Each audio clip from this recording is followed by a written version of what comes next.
Bien chers frères et sœurs, bonjour. Nous ouvrons notre Bible dans le livre des psaumes et je vous propose la lecture du psaume 120. Nous allons le lire en entier, il ne comporte que 7 courts versets. Cantique des degrés. Dans ma détresse, c'est à l'Éternel que je crie et il m'exauce. Éternel, délivre mon âme de la lèvre mensongère, de la langue trompeuse. Que te donne, que te rapporte une langue trompeuse? Les traits aigus du guerrier avec les charbons ardents du genet. Malheureux que je suis de séjourner à Méchec, d'habiter parmi les tentes de Kédar. Assez longtemps mon âme a demeuré auprès de ceux qui haïssent la paix. Je suis pour la paix, mais dès que je parle, ils sont pour la guerre. Notons tout d'abord que ce psaume est introduit par la mention cantique des degrés. Il ouvre un ensemble de 15 psaumes jusqu'au psaume 134 qui constitue un petit recueil spécial. On s'est interrogé sur la signification du mot degré ou montée. De quelle montée s'agit-il? Plusieurs hypothèses et suppositions ont été avancées, mais qui ne reposent sur aucun fondement précis. L'interprétation qui paraît rendre le mieux compte de ce titre, Cantique des degrés, est celle qui rapproche le mot monter de l'expression usuelle monter au sanctuaire, monter au temple ou à Jérusalem. On la trouve dans un certain nombre de textes bibliques. Cette expression a son origine moins dans le fait de l'altitude de la colline du sanctuaire que dans le sentiment de respect qu'avaient les adorateurs de l'Éternel pour ce lieu. Un lieu qui leur apparaissait comme le centre et le fait suprême de la vie nationale d'Israël. Ces 15 psaumes seraient donc spécialement destinés au pèlerinage annuel que les Hébreux faisaient à Jérusalem de toutes les parties du pays et même de l'étranger, et ce, à l'occasion des grandes fêtes religieuses.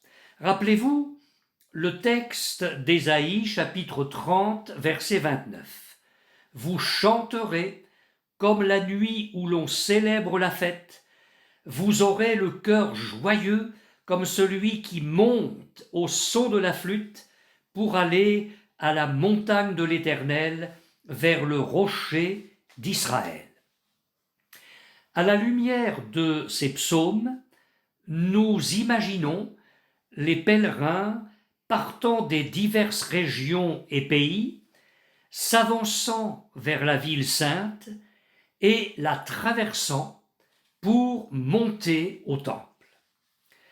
Ce titre, Cantique des degrés ou des montées, qui revient donc à 15 reprises, est déjà à lui seul un enseignement, un stimulant pour notre âme.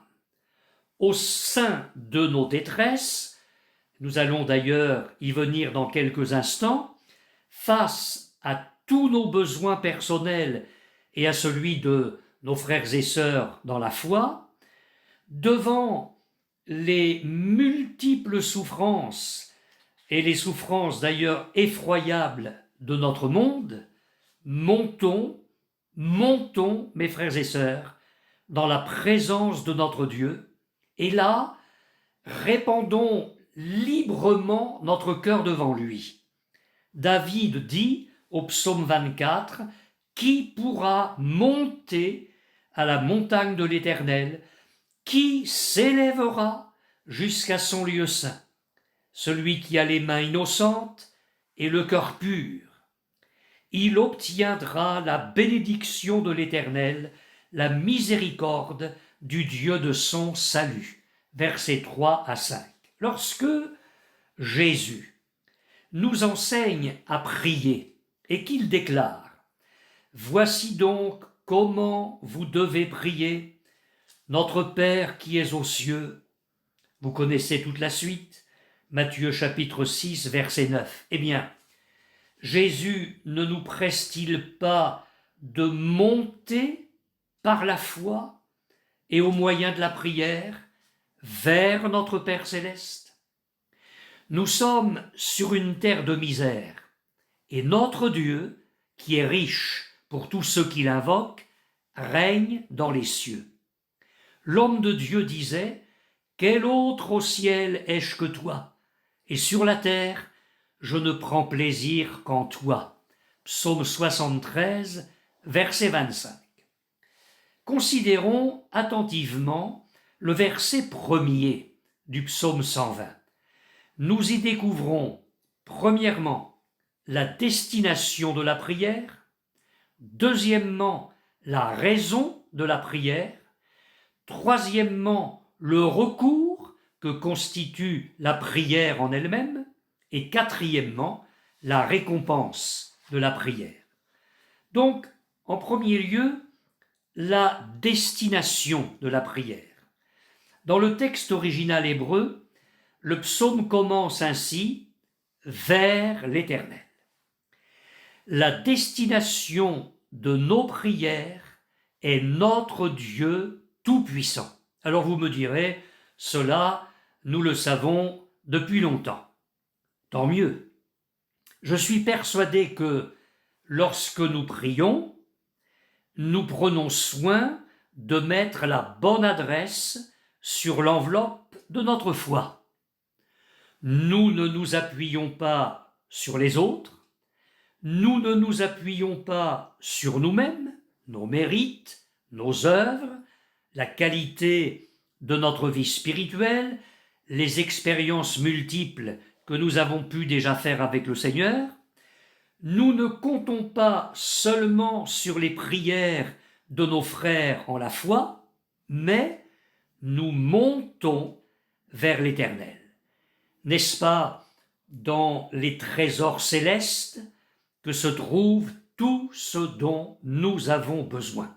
La Bible dit « Béni soit Dieu le Père de notre Seigneur Jésus-Christ, qui nous a bénis de toutes sortes de bénédictions spirituelles. » Où cela? Dans les lieux célestes en Christ. Éphésiens chapitre 1er, verset 3. Que notre intercession soit donc un cantique des montées. Allons vers le Très-Haut avec hardiesse. Hardiesse à cause de la personne et de l'œuvre de Jésus. Approchons-nous avec assurance du trône de la grâce. Deuxièmement, la raison de la prière. Le psalmiste dit « dans ma détresse ». La détresse, c'est le sentiment d'abandon, de solitude, d'impuissance que l'on éprouve dans une situation difficile, un besoin, un danger, une souffrance. La détresse, c'est une situation très pénible et angoissante, spécialement un manque dramatique de moyens. Eh bien, dans notre psaume, l'homme de Dieu exprime ses soupirs alors qu'il se trouve au milieu d'un peuple infidèle et barbare. Il fait allusion aux calomniateurs et aux gens remplis de haine qui l'entourent. Je ne sais pas par quel chemin vous passez actuellement. Ce que je sais, c'est que vos difficultés présentes doivent être l'élément moteur qui vous propulse jusqu'au pied de votre Seigneur. que les heures sombres que vous traversez vous conduisent à vous jeter dans les bras de votre Sauveur bien-aimé. Troisièmement, le recours que constitue la prière. Le psalmiste dit « J'ai appelé le Seigneur ». Il a donc lancé un appel. Certaines versions parlent d'un cri. Lorsqu'une personne se trouve dans un appartement qui prend feu, reste-t-elle à se prélasser dans un fauteuil du salon? Ne va-t-elle pas au contraire crier au secours? Lorsqu'une personne tombe et ne peut pas se relever, ne va-t-elle pas crier à l'aide? Si la détresse ne nous amène pas à appeler le Seigneur, qu'est-ce qui le fera? Jonas, au cœur de la mer et dans le ventre du poisson, a prié son Dieu. La situation, avouez-le, était désespérée, sauf pour le Tout-Puissant.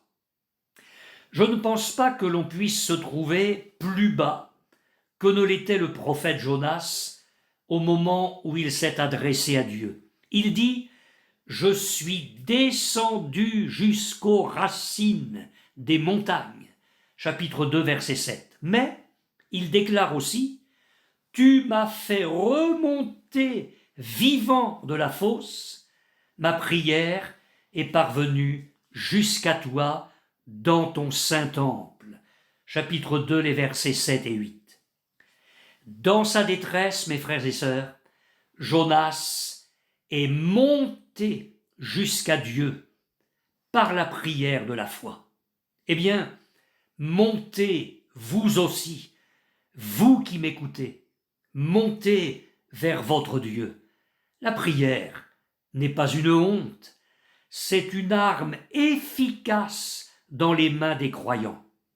Priez jusqu'à ce que l'épreuve vous vomisse sur le rivage, comme le poisson a vomi Jonas sur la terre. Et enfin, quatrièmement, l'encouragement de la prière. Voici le témoignage du psalmiste. « Et il, l'Éternel, m'a répondu. » Connaissez-vous un seul texte de l'Écriture où il soit dit que la prière faite avec foi, conforme à la volonté de Dieu et jaillissant d'un cœur intègre, n'obtient aucun exaucement? Notre texte, et il y en a une multitude d'autres, nous encourage vivement à prier. Notre Dieu est le Dieu de l'exaucement, du secours, de la réponse céleste et divine. Il est le Dieu de la délivrance et du salut. Prenez donc courage, celui qui croit en lui ne sera point confus. Amen.